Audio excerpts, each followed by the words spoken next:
that feeling. That prickle on the back of your neck that tells you something isn't right. That sudden cold certainty that you are not alone, even when you should be. We've all felt it. Most of the time we dismiss it.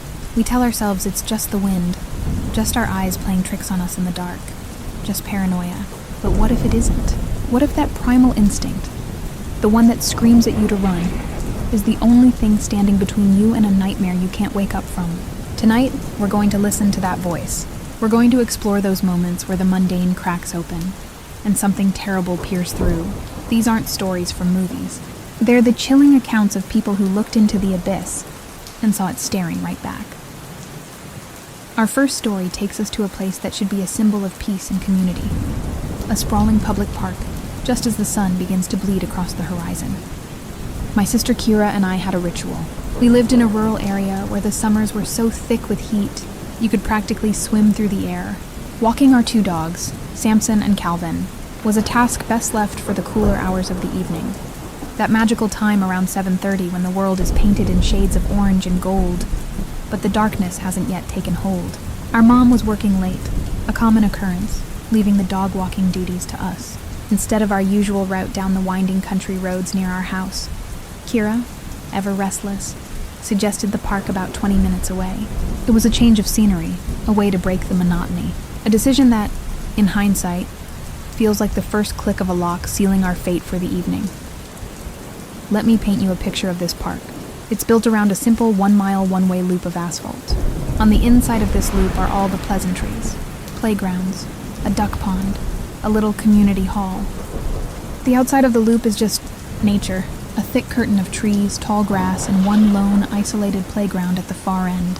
If you walk the loop, you'll inevitably pass people. You might even pass the same person twice if you're walking in opposite directions, one on each side of the loop. But if you're both moving in the same direction, logic dictates you shouldn't keep running into each other, unless one of you is breaking the rules of space and time, or has something far more sinister in mind. We parked the car, clipped the leashes onto our two eager dogs, and set off. The air was warm and smelled of cut grass and impending twilight. It was peaceful. Samson, our younger goofball, pulled on his leash, weaving back and forth, desperate to smell every leaf, every rock, every blade of grass. Kira was trying to wrangle him, and I was laughing, pulling out my phone to snap a picture of the chaotic, happy moment. It was then, through the lens of my phone, that I first saw him. A man, probably in his 40s, walking in the same direction as us, up ahead. He was unremarkable, dressed in jeans and a plain t-shirt. He passed us, smiled at Kira, gave a nod, and said something generic like, "Cute dogs." We smiled back, a normal, friendly exchange in a normal, friendly park. He continued walking toward that distant, lonely playground on the outer edge of the loop, and we thought nothing of it. That was the first encounter. The second happened no more than 10 minutes later. We had barely made it a quarter of the way around the loop when he passed us again. But this time it was wrong. Utterly, fundamentally wrong. He wasn't walking in the same direction. He cut in front of us from the opposite direction, coming from the grassy interior of the loop. There was no path there. He had to have cut across the entire park, bisecting the circle, just to appear in front of us at that exact moment. He emerged from between two trees so suddenly and so close that Kira and I had to physically stop to avoid colliding with him. He nearly brushed her shoulder. Again, the same empty smile, the same flat hello. Once he was a few paces ahead, Kira and I exchanged a look. No words, just a shared expression that screamed, "That was weird." The geometry of it didn't make sense. To have passed us going in our direction, then to have circled back and cut across the entire park to intercept us again, all in under 10 minutes, it felt intentional. It felt like he wanted us to see him, like he was making a point. Still, we rationalized. Maybe he was just on a rambling, eccentric walk. We had two big dogs with us. We were safe. The third time shattered that illusion completely. It was less than 5 minutes later. This time, he came from behind us, his footsteps silent on the asphalt, until he was right there. He didn't pass us on the road. He performed this bizarre, slanted walk, crossing the one-way street diagonally in front of us, forcing us to halt our pace once again. He cut us off, so close we could have reached out and touched him. The same smile, the same greeting, before he continued on, walking in the opposite direction. That was it. The silent alarm in my head was no longer a quiet hum. It was a deafening siren. 3 times, 3 encounters, each one closer, each one more intrusive and nonsensical than the last. He wasn't walking. He was orbiting us. I grabbed Kira's arm. "We're leaving. Now," I whispered, my voice tight. "Walk fast. Don't look back." We abandoned our walk and hustled back toward the car, the setting sun now casting long, menacing shadows. As we neared the parking area, we heard it. The low crawl of an engine behind us. A dark-colored sedan with heavily tinted windows was creeping along the road, matching our pace exactly. We pulled to the side, pretending to let it pass. It stopped. A cold knot formed in my stomach. We started walking again. The car started creeping again. We stopped. The car stopped. Kira was visibly trembling now. The man was nowhere to be seen. But the feeling of being watched, of being hunted, was suffocating. Was he in the car? Was this someone else? We couldn't see inside. Just then, another car pulled up behind the sedan, its headlights illuminating the interior for a split second, before the creepy car suddenly sped up to the posted 5-mile-per-hour limit and drove on. We didn't wait to see if it would circle back. We practically threw the dogs into our car, slammed the doors, and peeled out of the parking lot. My first mistake was driving straight home. In my panic, all I wanted was the safety of familiar walls, the security of a locked door. Home is safe, right? Home is the one place where nothing bad is supposed to happen. It was a naive, childish thought that the universe seemed eager to correct. We got home just as the sky was settling into that deep, bruised purple that comes right before total blackness. Mom wasn't home yet. We locked every door, triple-checked every window, and tried to distract ourselves in the living room, the memory of the park looping in our minds. It was almost 9:30 when the real terror began. Kira was sitting on the couch with her back to the front window. I was opposite her, with a view of our slightly curved driveway. We were talking about nothing, just filling the silence, when we saw the familiar sweep of headlights flash across the ceiling. We both relaxed for a fraction of a second, assuming it was Mom, but the light was wrong. Usually the beam of light makes a final, bright arc as a car pulls all the way up the driveway. This time the light just stopped. It cut off abruptly at the end of the street. We didn't think much of it. Our mom had a habit of sitting in the car checking her phone for ages before coming inside. A few minutes passed. Then, through a gap in the curtains, I saw our small motion-activated porch light flick on. A sliver of movement. Again, I assumed it was Mom. Then we heard it. The unmistakable, drawn-out creak of our outer storm door opening. But it wasn't followed by the familiar sound of keys in the lock, or the beeping of the alarm code being punched in. It was just silence. That's when the dogs exploded. Calvin and Samson, who had been dozing, shot up and sprinted to the door, barking with a ferocity I had never heard before. Samson, our big, clumsy boy, jumped up on his hind legs, scrambling with his paws against the small windows in the upper half of the door, desperate to see who was on the other side. The instant he did, the storm door slammed shut with a deafening bang. We heard heavy, frantic footsteps pounding across the concrete porch and down the stairs. I was frozen. People in stories described their limbs turning to lead, and until that moment, I never truly understood what it meant. It felt like my body was no longer mine to control. Moving wasn't an option. Kira, however, is a fighter. She spun around and peered out the window but saw nothing in the darkness. She got up, grabbed the closest thing, a dog's rope toy, and opened the front door. "Get back inside. Lock the door," I hissed, my voice a strangled whisper. She ignored me, stepping out onto the porch. She came back in after a moment, but then, to my horror, she marched to the kitchen, came back with a butcher knife, and went outside again. This time, she was gone for maybe 30 seconds before she flew back inside, slamming and locking the deadbolt, her face pale and breathless. She told me she had stepped into the yard and saw the distinct outline of a man standing by the dilapidated old dog kennel at the edge of our property. When she froze, he moved, melting back into the shadows of the trees. The headlights, the silent approach, the porch light, the creaking door, it was him. The man from the park, or the person in the car, had followed us home. They had waited, they had watched, and they had tried to come in. The only thing that stopped them was a clumsy, lovable dog jumping up to see who was at the door. We never knew for sure if it was the same man, but the coincidence is too great to ignore. That night, the thin veil of safety was torn away, and we were left with the chilling knowledge of how easily the real monsters can find their way to your front door. Sometimes the monster doesn't need to stalk you from a park. Sometimes you invite it in, or worse, it has a key. Our next story comes from a man who learned that the place you feel safest can become a cage in the blink of an eye, and the threat isn't always a stranger. It's a quiet night in a remote cabin, nestled deep in the woods. My friends and I had rented it for a birthday weekend. Nick, the birthday boy, his girlfriend Mary, my girlfriend Sarah, and me. The cabin was beautiful, all rustic wood and big windows looking out into an impenetrable wall of pine trees. It was the kind of isolated where your cell phone becomes a useless brick, a place where the only sounds are the wind in the trees and the frantic beating of your own heart. We spent the first couple of hours celebrating, laughing, and drinking a bit too much. The main feature of the cabin was a large hot tub on the back deck, steaming invitingly in the crisp night air. After a few beers, the brilliant drunken idea of skinny dipping was proposed. In our inebriated state, the pitch-black forest just a few feet away seemed more adventurous than terrifying. So there we were, 4 of us, shedding our clothes and sinking into the bubbling warmth of the hot tub.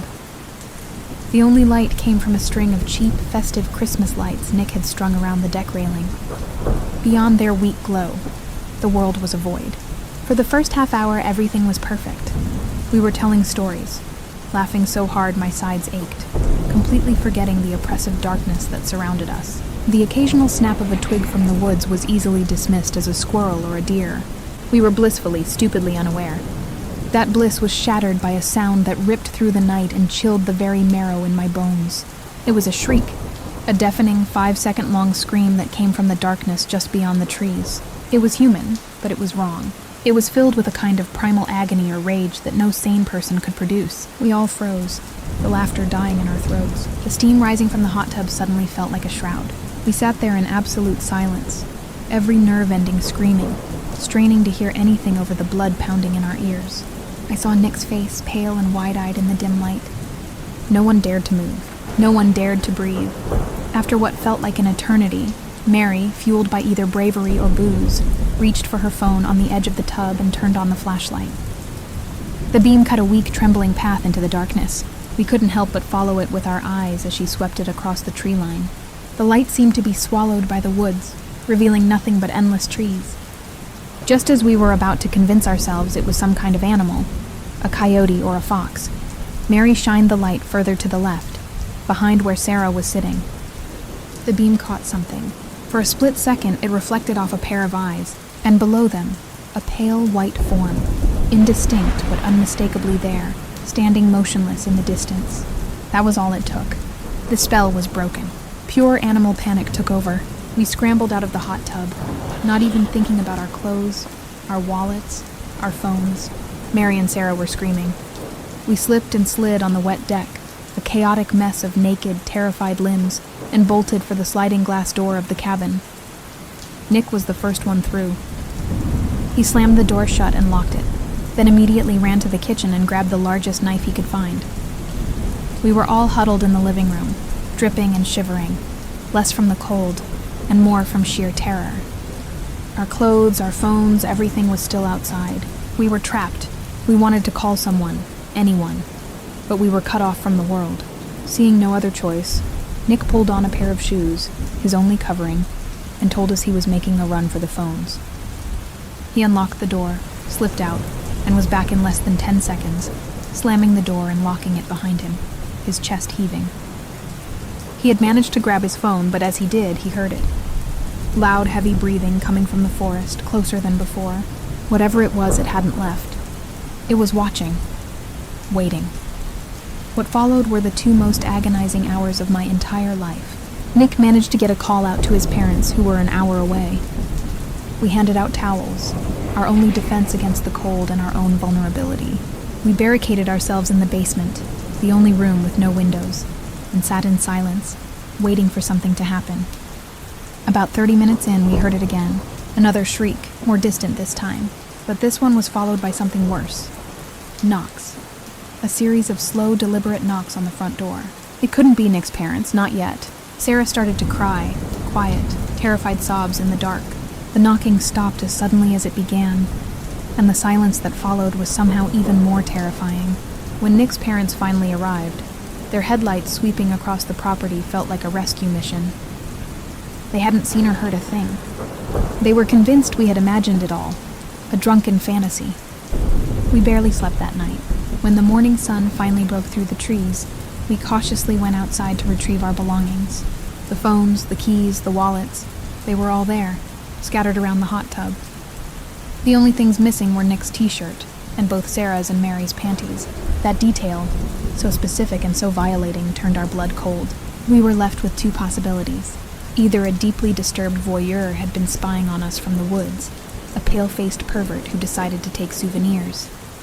Or something else, something that roams those deep, dark woods. Something that shrieks in the night and stares back with reflected eyes from the void. Either way, we had been watched, and we had been profoundly, terrifyingly, not alone. The wild places of the world hold their own special kind of terror. When you are miles from civilization, surrounded by a silence that is older than humanity itself, you realize how fragile you truly are. Our final story comes from a man who spent his life in the wilderness, a retired park ranger who thought he had seen everything the Appalachian Trail had to offer. He was wrong. It was the summer of 2003. My dad, a career ranger with the National Park Service, and his colleague John were tasked with locating a bull elk. This wasn't just any elk. This was Billy, a local legend. He was unusually tame, often seen near houses, and a favorite among the community. But Billy hadn't been seen in over a week, and people were getting worried. It was late in the afternoon, the last stop of a long day of searching. My dad was dropped off on the trail while John took the truck further down the mountain to cover more ground. They only had a few hours of daylight left. My dad had been hiking for about an hour when he heard a disturbance off to his left. It was the distinct loud snapping of tree branches, too heavy for a small animal. Hoping it was Billy, he ventured off the well-worn path, pushing his way through the thick underbrush toward the sound. As he got closer, a smell hit him, a foul, coppery odor he knew instinctively. It was the smell of death. He was right. In a small clearing, lying on a bed of damp leaves, was the massive carcass of an elk. A quick glance at the tag on its ear confirmed his fear. It was Billy. But the condition of the body shocked him to his core. This wasn't a natural death, nor was it the work of a typical predator. Billy had been systematically and brutally mutilated. His eyes and tongue had been gouged out with an unnatural precision. His throat was torn open, and his stomach had been ripped apart, his intestines spilling onto the forest floor. Chunks of flesh had been bitten or cut from his torso, and his entire front right leg was missing. My dad's first thought was a bear, or maybe a desperate pack of coyotes. But it didn't feel right. Apex predators rarely take on a full-grown bull elk, and even when they do, they don't mutilate a corpse like this. This felt different. This felt personal. A deep sense of unease settled over him. He radioed John, told him he'd found the animal, and gave him his approximate location off the trail. John said it would take him at least an hour to get the truck back to him. My dad was told to wait. As dusk began to settle, painting the forest in shades of gray and black, my dad felt a profound sense of vulnerability. He was alone, deep in the woods, with a flashlight and a can of bear spray that suddenly felt woefully inadequate.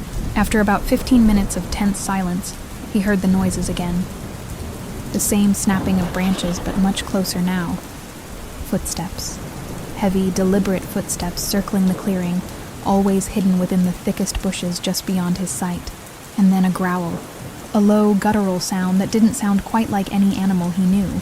Every so often he could hear slow, heavy breathing, followed by more pacing. The feeling of being watched was overwhelming. He was being stalked. He kept thinking bear or coyotes drawn by the kill. But their behavior was wrong. A predator would either approach the carcass or leave. This thing was circling him, toying with him, letting him know it was there. It never came any closer, never revealed itself. It just paced in the growing darkness, letting out an occasional menacing growl, a constant, terrifying presence. Finally, after what felt like a lifetime, he saw the welcome beam of the truck's headlights cutting through the trees.